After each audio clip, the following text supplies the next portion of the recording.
दिल्ली लाल किला में जिस कार में धमाका हुआ i20 कार जो आपको जानकारी दे दे 5 बार खरीदी गई है, बेची गई है।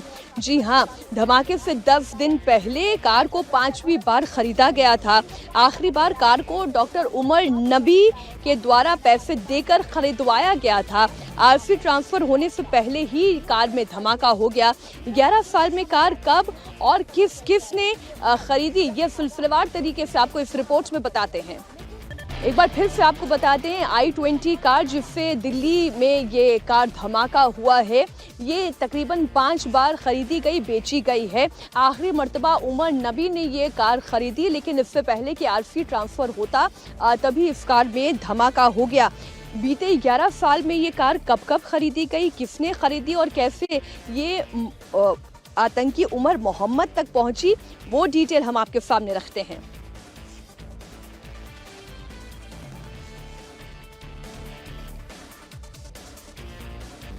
एक और बड़ी खबर पहले हम आपको बता दें, आतंकी आदिल की गिरफ्तारी के बाद उसके शादी का कार्ड भी जांच एजेंसियों के हाथ लगा है। 4 अक्टूबर को कश्मीर में आदिल की शादी हुई थी। शादी में अस्पताल के डॉक्टर और कई स्टाफ की भी मौजूदगी थी। जांच एजेंसी उन तमाम लोगों से भी अब पूछताछ करेगी जो इस शादी के अंदर शामिल थे, उनकी तलाश की जा रही है। आदिल की शादी में ये शामिल हुए थे।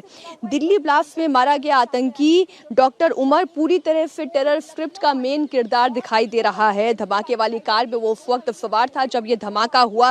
फैमिली से उसके डीएनए सैंपल मैच कराए गए हैं। अब इसकी पूरी टेरर एक्टिविटी का कच्चा चिट्ठा खोला जा रहा है। उमर के 50 से ज्यादा सीसीटीवी फुटेज की मैपिंग कर ली गई है। आपको जानकारी दे दें, Badarpur, Asif Ali road, Connaught place का सीसीटीवी फुटेज आपने इंडिया टीवी पर देखा। लाल किले के पास ऐसे कई सारे वीडियो एविडेंसेस भी कलेक्ट किए गए हैं। इस वक्त की बड़ी खबर आपको बता दें, अलग अलग 5 तस्वीरें इस वक्त आपके सामने हैं। दिल्ली ब्लास्ट में मारा गया आतंकी डॉक्टर उमर मोहम्मद, उसके 50 से ज्यादा सीसीटीवी फुटेज सामने आ चुके हैं।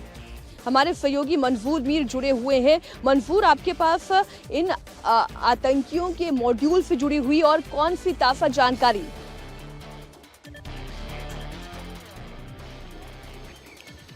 देखिए मीनाक्षी, हर एंगल से जो है इस पूरे मामले की जांच की जा रही है। न सिर्फ साउथ कश्मीर में बल्कि नॉर्थ कश्मीर और सेंट्रल कश्मीर में भी लगातार पुलिस की छापामारी कार्रवाई जो है बड़े पैमाने पर जारी है, क्योंकि 19 अक्टूबर को सबसे पहले ये लीड जो है कश्मीर के से मिली थी, जब श्रीनगर के नौगाम इलाके में जैश ए मोहम्मद के पोस्टर्स देखे गए थे और 3 स्टोन पेल्टर्स को सबसे पहले गिरफ्तार किया गया और उनसे जब पूछताछ की गई तो एक बहुत बड़ा नाम सामने आया, मौलवी इरफान का, जो शुपियन का रहने वाला है। और बताया जा रहा है कि उसी के संपर्क में ये सारे डॉक्टर्स थे। और जब मौलवी इरफान को गिरफ्तार किया जाता है, उससे पूछताछ की जाती है, तो वो सबसे पहले डॉक्टर अदील का नाम देता है। अदील को सहारनपुर से गिरफ्तार किया जाता है और जब उससे पूछताछ की जाती है तो जेएमसी मेडिकल कॉलेज अनंतनाग से AK-47 राइफल जो है उनसे बरामद हो जाती है। तो धीरे धीरे ये सारे कनेक्शंस जो है खुलने शुरू हो जाते हैं और अदील के कहने पर ही जो इस पूरे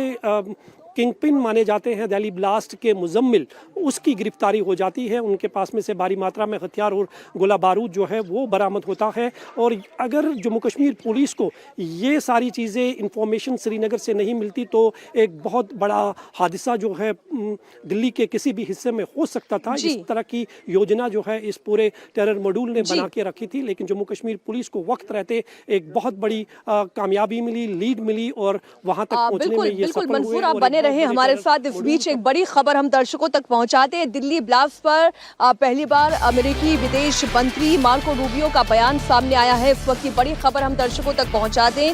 मार्को रूबियो ने दिल्ली ब्लास्ट को एक आतंकी हमला करार दिया है। इसके साथ ही मार्को रूबियो ने भारतीय जांच एजेंसियों की तारीफ की है। उन्होंने कहा कि काफी पेशेवर तरीके से ये जांच चल रही है। दिल्ली ब्लास्ट पर अमेरिकी विदेश मंत्री मार्को रूबियो ने यह पहला बयान दिया। दिल्ली ब्लास्ट को एक आतंकी हमला करार दिया। रूबियो ने भारतीय जांच एजेंसियों की जांच की तारीफ की, कहा कि काफी पेशेवर तरीके से ये जांच चल रही है। Yeah, we're aware of the potential that holds, but I think the Indians need to be commended. They've been very measured and cautious and very professional in how they're carrying out this investigation. That investigation continues. It clearly was a terrorist attack and it was a car loaded with highly explosive materials that detonated and killed a lot of people. तो आप देख रहे हैं जिस तरीके से जांच एजेंसियां तलाश कर रही है और इस वक्त एनआईए के जिम्मे तो दिल्ली में हुए ब्लास्ट की जांच है ही, इसके अलावा यूपी एटीएस भी उत्तर प्रदेश के अलग अलग इलाकों में इस वक्त अपनी जांच को तेज किए हुए है। सहारनपुर, शामली, मेरठ, इसके अलावा उत्तर प्रदेश के कई इलाकों में संदिग्धों पर इस वक्त जांच एजेंसी की पैनी नजर है।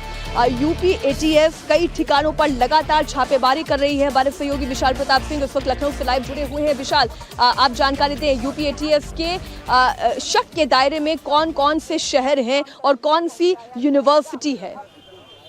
मीनाक्षी, देखिए, यूपी एटीएस की जो छापेमारी है वो पश्चिमी उत्तर प्रदेश में सबसे ज़्यादा है। हालांकि अगर मध्य उत्तर प्रदेश की बात करें तो लखनऊ, कानपुर और आसपास के जो इलाके हैं यहाँ पे भी छापेमारी जारी है, लेकिन मुख्यतः जो छापेमारी चल रही है वो पश्चिमी उत्तर प्रदेश में है। उसके पीछे कारण यह है कि जो डॉक्टर आदिल की गिरफ्तारी है वो सहारनपुर से हुई है और सहारनपुर के अलावा अगर बात कर लिया जाए तो सटा हुआ डिस्ट्रिक्ट है शामली। इसके अलावा मेरठ और मेरठ के आसपास के जो जनपद हैं वहाँ पर भी यूपी एटीएस इस समय ज़बरदस्त तरीके से छापेमारी कर रही है। 1 दर्जन लोगों से पूछताछ की जा रही है और ये कोशिश की जा रही है कि डॉक्टर आदिल समेत डॉक्टर शाहीन और तमाम इसके जो एसोसिएट्स हैं उन तक पहुंचा जा सके। और साथ ही में लखनऊ की जो इंटीग्रल यूनिवर्सिटी है उसमें भी इस समय जो छापेमारी का दौर है वो कभी भी शुरू हो सकता है। उसके पीछे का कारण ये है कि डॉक्टर परवेज बाकायदा वहां पर पढ़ाया करता था, डॉक्टर के तौर पे काम करता था, लेकिन इस धमाके से ठीक 1 हफ्ते पहले उसने इंटीग्रल यूनिवर्सिटी से रिजाइन कर दिया है। तो एजेंसीज को ये शक है, इस बात का शक है कि जानबूझ करके पेशेवर तरीके से इंटीग्रल यूनिवर्सिटी से रिजाइन किया गया है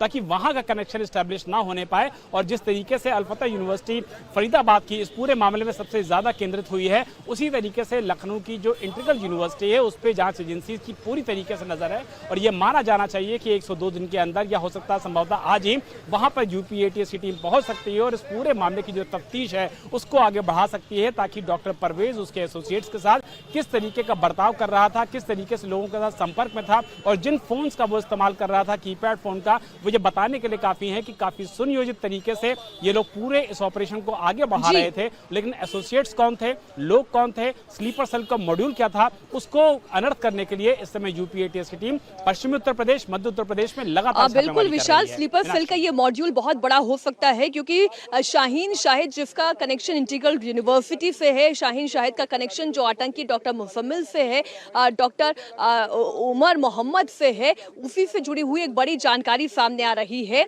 वो मुस्लिम समाज से आने वाली लड़कियों को आतंक के रास्ते पर डालना चाहती थी। इसके लिए जैश ए मोहम्मद से बाकायदा उसे फंडिंग हो रही थी। यहाँ मुस्लिम लड़कियों को आतंक की ट्रेनिंग देने के लिए प्लानिंग भी हो रही थी। पिछले 6 महीने से लगातार शाहीन शाहिद सेंटर बनाने की तैयारी में थी। शाहीन सहारनपुर और हापुड़ में ऐसी कोई जगह तलाश कर रही थी जो शहर से थोड़ा बाहरी इलाके में हो, जहाँ पर आम लोगों की एक्टिविटी कम हो, वहाँ पर मुस्लिम गरीब लड़कियों की पढ़ाई और गरीबों का इलाज करने के बहाने और इस फाउंडेशन की आड़ में वो टेरर ग्रुप तैयार करने की कोशिश में थी। शाहीन ने मौजूदा समय से चल रही कुछ संस्थाओं से इसके लिए बाकायदा संपर्क भी किया था। सेंटर में कुल 10 बड़े कमरे, एक तहखाना और एक बड़ा सा ट्रेनिंग हॉल बनाने की तैयारी थी। अब आप सोचें, प्लानिंग अगर इम्प्लीमेंट हो जाती तो क्या होता, लेकिन टेरर प्लानिंग इंप्लीमेंट होने से पहले ही ये आतंकी सलाखों के पीछे हैं और जांच एजेंसी लगातार इनसे पूछताछ कर रही है।